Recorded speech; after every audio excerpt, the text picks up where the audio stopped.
جو آدمی کو غور کرنے کی چیز ہے وہ یہ ہے کہ ہم سب اس دنیا کے اندر خدا کے بندے ہیں، اور اللہ رب العزت نے ہم سب کو اس دنیا کے اندر ایک مقصد کے لیے بھیجا ہے، اور اللہ رب العزت اس مقصد کے بارے میں سوالات فرمائیں گے۔ جب حشر قائم ہوگا تو ہر ایک کو اس کا جواب دینا پڑے گا کہ اس مقصد کے مطابق کتنی زندگی گزاری اور اس مقصد کے خلاف کتنی زندگی گزاری۔ ہر ایک کو اپنے بارے میں حساب دینا ہے، اور کوئی دوسرے کے بارے میں کچھ حساب نہیں دے گا۔ وہاں پر ہر ایک کا نفسی نفسی کا عالم ہوگا، اس سے اس کا حساب لیا جائے گا، ایک ایک لمحے کے بارے میں پوچھا جائے گا کہ تم نے اس کو کہاں پر گزارا اور اس کے بارے میں تمہارا کیا رویہ تھا۔ اللہ رب العزت براہ راست ہر بندہ سے مخاطب ہوگا اور ہر بندہ سے اس کا سوال کیا جائے گا۔ اب ان سوالات کی تیاری ہم نے اس دنیا کے اندر کتنی کی ہے، آج ہمیں غور کرنے کی ضرورت یہ ہے۔ سب سے زیادہ اور سب سے پہلی جس چیز کے بارے میں گرفت ہوگی اور پوچھ ہوگی حشر کے میدان میں عبادات کے سلسلے میں، جو انسان کے مقصد میں سے ایک مقصد کو ذکر کیا گیا، وما خلقت الجن والانس الا لیعبدون، کہ ہم نے جنات اور انسان کو اپنی عبادت کے لیے پیدا کیا۔ حدیث پاک کے اندر آتا ہے ان اول ما یحاسب به العبد یوم القیامۃ الصلاۃ، کہ بندے کے دن، قیامت کے دن بندے سے سب سے پہلے جس چیز کا سوال ہوگا وہ نماز کے متعلق سوال کیا جائے گا کہ نماز کا دنیا کے اندر کتنا اہتمام تھا، نماز کتنی اہمیت کے ساتھ پڑھتے تھے اور اس کا کتنا اہتمام کرتے تھے۔ ہم سے حشر کے میدان میں اللہ رب العزت اس کے متعلق سوال فرمائیں گے۔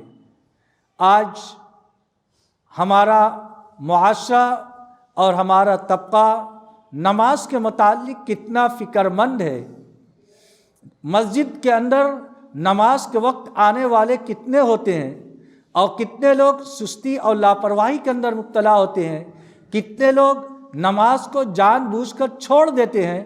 ذرا تصور کیجئے کہ ایک مسلمان جس کی یہ شان ہے کہ نماز کے بغیر اس کو چین نہیں آ سکتا، وہ مسلمان نماز چھوڑ کر زندگی گزار رہا ہے۔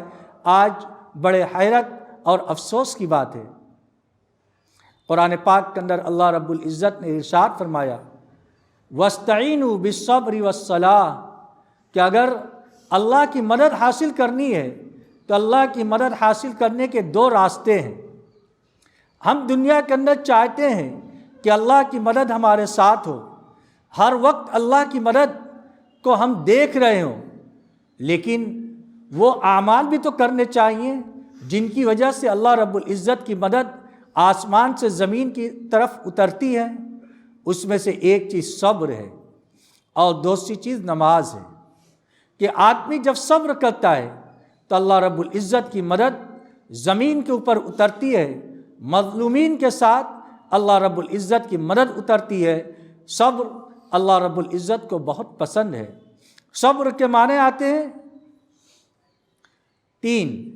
ایک تو صبر کے معنی آتا ہے کوئی پریشانی آ گئی، کوئی مصیبت آ گئی، اس وقت آدمی صبر کرے، اس کے اوپر کسی طرح کا ریئیکشن نہ کرے، بلکہ اس کو سہ لے، جو تکلیف ہوئی اس کو برداشت کر لے، اس کو صبر کہتے ہیں۔ ایک صبر ہوتا ہے عن المعاصی، یعنی گناہوں سے اپنے آپ کو روکنا، اس کو بھی صبر کہتے ہیں، کہ گناہ سے آدمی بندہ اپنے آپ کو بچا لے، تو صبر کے اندر یہ بھی آتا ہے۔ اور ایک ہوتا ہے صبر علی الطاعہ، طاعت کے اوپر صبر کرنا، یعنی اللہ کے حکم کو پورا کرنے کے لیے کوئی پریشانی آ رہی ہے، کوئی دشواری آ رہی ہے، اس کو بشاشت کے ساتھ آدمی برداشت کرے، تو اللہ رب العزت ایسے لوگوں کو پسند فرماتا ہے۔ جیسے سردی کے موسم میں وضو کرنا، حدیث کے اندر اس کے اوپر بڑے اجر آئے ہیں اور اس کی بڑی فضیلت ذکر کی گئی ہے، کہ آدمی جب سردی کا موسم ہو اور اس وقت جب صبح کے وقت یا رات کے وقت وضو کرتا ہے، ٹھنڈا پانی ہوتا ہے، تو اس وقت جو بھی تکلیف آ رہی ہے اس تکلیف کو بندہ برداشت کرتا ہے تو اللہ رب العزت ایسے بندوں سے بہت خوش ہوتے ہیں۔ آج کے اس موسم کے اندر عام طور سے سستی ہو رہی ہے، غفلت ہو رہی ہے، موسم بہت ٹھنڈا ہے، وضو کرنے کے اندر دقت ہو رہی ہے۔ حالانکہ وضو کا جو اہتمام اللہ کے نبی صلی اللہ علیہ وسلم نے سکھلایا ہے، آج نماز پڑھنے والوں کے درمیان سے وضو کا وہ اہتمام نکلتا چلا جا رہا ہے۔ جلدی جلدی اٹھتے ہیں، جلدی جلدی وضو کرتے ہیں، جلدی جلدی مسجد میں آتے ہیں، جلدی جلدی واپس جاتے ہیں۔ حالانکہ نماز کے لیے وضو کرنے کا اللہ کے نبی صلی اللہ علیہ وسلم نے اہتمام سے حکم فرمایا ہے۔ جس شخص کا وضو کامل ہوگا اس کی نماز کامل ہوگی، اور جس کی نماز کامل ہوگی اس کی نماز مقبول ہوگی۔ اسی وجہ سے اللہ کے نبی صلی اللہ علیہ وسلم نے وضو کو کر کے دکھلایا ہے۔ صحابہ کرام رضوان اللہ علیہم اجمعین کے سامنے عملی طور سے وضو کو پیش فرمایا ہے۔ اسی وجہ سے صحابہ کرام بھی حضور اکرم صلی اللہ علیہ وسلم والے وضو کو لوگوں کے سامنے کر کے دکھلاتے تھے۔ ایک مرتبہ حضرت عثمان غنی رضی اللہ تعالیٰ عنہ ایک جگہ گئے اور لوٹے کے اندر پانی منگوایا۔ پانی منگوانے کے بعد انہوں نے وضو کیا، اور جیسا وضو اللہ کے نبی صلی اللہ علیہ وسلم نے کیا تھا ویسا وضو کیا۔ پھر وضو کرنے کے بعد بتلایا ھذا وضوء رسول اللہ صلی اللہ علیہ وسلم، یا ھذا کان وضوء رسول اللہ صلی اللہ علیہ وسلم، کہ اللہ کے رسول صلی اللہ علیہ وسلم کا وضو اسی طریقے سے ہوتا تھا۔ آج ہم وضو کو سیکھتے نہیں، حالانکہ وضو بھی سیکھنے کی چیز ہے اور اہتمام کے ساتھ کرنے کی چیز ہے۔ جس شخص کا وضو کامل نہیں ہوگا اس کی نماز کامل نہیں ہوگی، اور جس کی نماز کامل نہیں ہوگی اس کی نماز مقبول نہیں ہوگی۔ اسی وجہ سے سردی کے موسم میں اللہ کے نبی صلی اللہ علیہ وسلم ایک مرتبہ غزوہ کے اندر تشریف لے گئے۔ عصر کی نماز کا وقت تھا، پڑاؤ ہوا، لوگ ٹھہرے، نماز کے لیے وضو کیا۔ کچھ لوگ جلدی جلدی وضو کر کے نماز کے لیے شامل ہو رہے تھے۔ اللہ کے نبی صلی اللہ علیہ وسلم نے ارشاد فرمایا ویل للعقاب من النار، ویل للعقاب من النار، ویل للعقاب من النار۔ ان لوگوں کے لیے ویل ہے۔ ویل کے دو معنی عربی کے اندر آتے ہیں، ایک تو ویل کے معنی ہلاکت کے، اور دوسرے ویل جہنم کے اندر ایک وادی ہے جو ان لوگوں کے لیے ہوگا جن کا آگے تذکرہ آ رہا ہے۔ ایک تو ہلاکت، بربادی، اور دوسرے ویل جہنم کے اندر ایک وادی ہے جو ان لوگوں کے لیے ہوگا جو وضو کو صحیح طریقے سے نہیں کریں گے۔ آپ علیہ الصلوۃ والسلام نے ارشاد فرمایا ہلاکت ہے ان لوگوں کے لیے، جہنم کی وادی ہے یا ہلاکت ہے جن کے ایڑیاں خشک رہ گئے ہیں۔ چنانچہ سردی کے موسم کے اندر کھال پر پانی سوکھنے میں کچھ وقت لگتا ہے۔ اگر صرف ٹوٹی کے نیچے جسم کو کر کے ہٹا لیا جائے تو وضو یا کھال تک پانی نہیں پہنچ پاتا، اس وجہ سے اس کے اندر دلک یعنی رگڑنا ضروری ہوتا ہے۔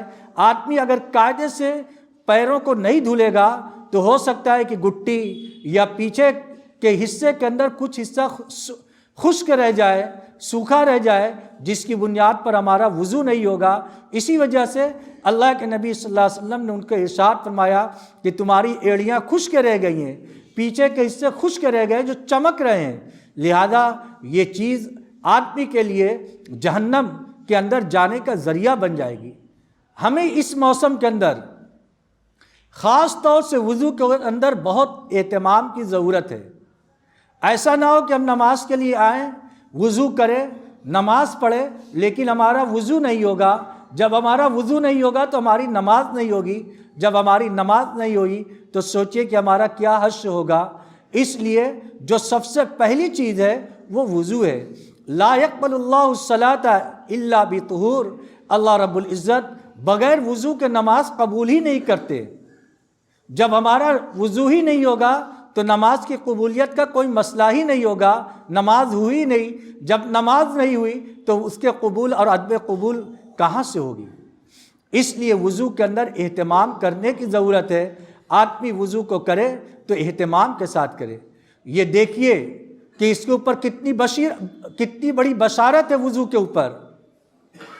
اللہ کے نبی صلی اللہ علیہ وسلم نے ارشاد فرمایا کہ میں قیامت کے دن اپنے امتیوں کو پہچانوں گا، اور ان کے پہچاننے کا طریقہ کیا ہوگا؟ کوئی بہت بڑی عبادت ذکر نہیں فرمائی، بلکہ یہ ارشاد فرمایا کہ ہماری امت کے لوگوں کے اعضاء، امتی کے اعضاء جو وضو کے اندر دھلے جاتے ہیں وہ قیامت کے اندر چمک رہے ہوں گے، جیسے کچھ بہت سارے یہ کالے گھوڑے ہوں، اور کالے گھوڑے کے اندر کچھ چمکدار ہوں۔ تو ظاہر سی بات ہے کہ اگر سب کالے ہوں اور اس کے اندر کچھ سفیدی کسی کے اندر ہو تو وہ چمکدار اور سفید پہچان لیے جائیں گے دور سے۔ اللہ کے نبی صلی اللہ علیہ وسلم نے ارشاد فرمایا قیامت کے دن حشر کے میدان میں اپنی امتی کو ان کے اعضائے وضو کے ذریعے پہچانوں گا کہ وضو کریں گے، اس کے ذریعے سے ان کے اعضاء چمک جائیں گے، چمک رہے ہوں گے۔ جب ان کے اعضاء چمکیں گے تو میں قیامت کے دن ان کو پہچان لوں گا۔ دیکھیے کتنی اہمیت ہے وضو کی، لیکن آج یہ اہمیت نکلتی چلی جا رہی ہے۔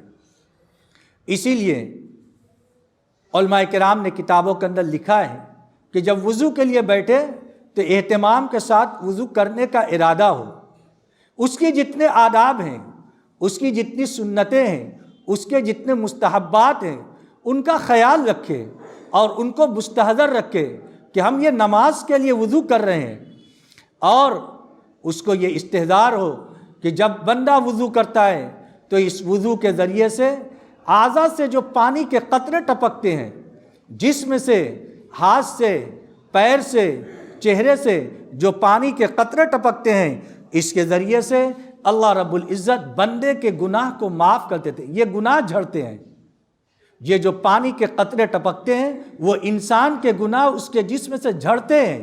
جب اس کا استحضار ہوگا تو بتلائیے کتنے اہتمام سے ہم اس کے وضو کو کریں گے۔ جو ہمارے نزدیک اہتمام نہیں ہے، اس کی وجہ یہ ہے کہ ہم اس کو کوئی اہمیت نہیں دیتے۔ جب ہم اس کو اہمیت دیں گے کہ اس کے ذریعے اسی کے اوپر ہماری نماز موقوف ہے، اگر وضو صحیح نہیں ہوگا تو ہماری نماز نہیں ہوگی، تب ہم اہتمام کے ساتھ وضو کریں گے۔ وضو کے اہتمام کیا ہے کہ آدمی جب وضو کے لیے بیٹھے، اگر ممکن ہو تو قبلہ روح ہو کر بیٹھے اور نیت کرے ہم وضو کر رہے ہیں نماز کے لیے، اس کو 3 مرتبہ گٹوں تک اپنے ہاتھوں کو دھلے، قاعدے سے دھلے۔ ہم ایسے ہاتھ دھل لیتے ہیں، انگلیوں کے بیچ میں پانی گیا یا نہیں گیا ہم اس کا کچھ دھیان نہیں دیتے، بس ہاتھ دھل لیا ہمارا ہو گیا۔ اور ایک بہت بڑی چیز جس کی طرف سے عام طور سے اب غفلت پائی جا رہی ہے وہ مسواک ہے، جو وضو کا ایک اہم جز تو ہم نہیں کہہ سکتے۔ اللہ کے نبی صلی اللہ علیہ وسلم نے ارشاد فرمایا لولا ان اشق علی امتی لامرتم بالسواک عند کل صلاۃ، کہ اگر میں اپنی امت کو مشقت کے اندر پڑ جانے کا اندیشہ مجھے نہ ہوتا، مجھے اس بات کا اندیشہ نہ ہوتا کہ میری امت مشقت میں پڑ جائے گی، تو میں ان کو یہ حکم دیتا کہ ہر نماز کے وقت وضو کے اندر مسواک کا استعمال کریں۔ لیکن امت کے اوپر اللہ کے نبی صلی اللہ علیہ وسلم انتہائی مہربان ہیں، شفیق ہیں، اس لیے آپ نے اس کو وضو کے اندر واجب نہیں قرار دیا، ضروری نہیں قرار دیا، لیکن بہرحال نبی اکرم صلی اللہ علیہ وسلم کی یہ اہم ترین سنت ہے جس کی جانب عام طور سے بے توجہی پائی جاتی ہے کہ وضو کے اندر مسواک کرنا اللہ کے نبی صلی اللہ علیہ وسلم کی اہم ترین سنت ہے۔ اور مسواک کے بہت زیادہ فوائد کتابوں کے اندر ذکر کیے گئے ہیں کہ جو آدمی مسواک کا اہتمام کرتا ہے، فضائل رمضان میں حضرت شیخ رحمۃ اللہ علیہ نے فضائل اعمال میں ذکر کیا ہے کہ اس کے فوائد سے بہت بڑا فائدہ یہ ہے کہ مرتے وقت اس کو کلمہ نصیب ہوتا ہے۔ دیکھیے ایک ایمان والے کی بہت بڑی خواہش اور تمنا یہ ہوتی ہے کہ اس کا خاتمہ ایمان کے اوپر ہو، اور بہت سے لوگوں سے وہ درخواست کرتا ہے کہ دعا کیجئے کہ میرا خاتمہ بالخیر ہو، یعنی کلمے کے اوپر خاتمہ ہو۔ کلمے کے اوپر خاتمہ ہو، اس کے لیے بہت اہم ذریعہ عمل کو جو دخل ہے وہ مسواک ہے، کہ جب آدمی وضو کے اندر مسواک کا اہتمام کرے گا تو علماء کرام نے کتابوں کے اندر لکھا ہے کہ اس کی وجہ سے اس کو موت وقت کلمہ نصیب ہوگا۔ اس کے بالمقابل جو افیون کا استعمال کرتے ہیں، نشہ آور چیزوں کا استعمال کرتے ہیں، اس کی سب سے بڑی نحوست یہ ہوتی ہے کہ موت کے وقت اس کو کلمہ نصیب نہیں ہوتا۔ اب سوچئے کتنا اہتمام اللہ کے نبی صلی اللہ علیہ وسلم نے مسواک کا کیا ہے۔ آج ہمارے درمیان مسواک کا کتنا اہتمام ہے، ہم اس کو دیکھیں۔ اب وضو کس طریقے سے کرنا ہے، ہمارا وضو کامل کیسے ہوگا، اس کی تفصیل انشاءاللہ اگلے ہفتے ذکر کی جائے گی۔ اللہ رب العزت ہم سب کو کہنے سننے سے زیادہ عمل کی توفیق عطا فرمائے۔ وآخر دعوانا الحمدللہ رب العالمین۔ مزید علماء کے بیانات سننے کے لیے ترغیبی بات چینل کو سبسکرائب کریں۔ جزاک اللہ۔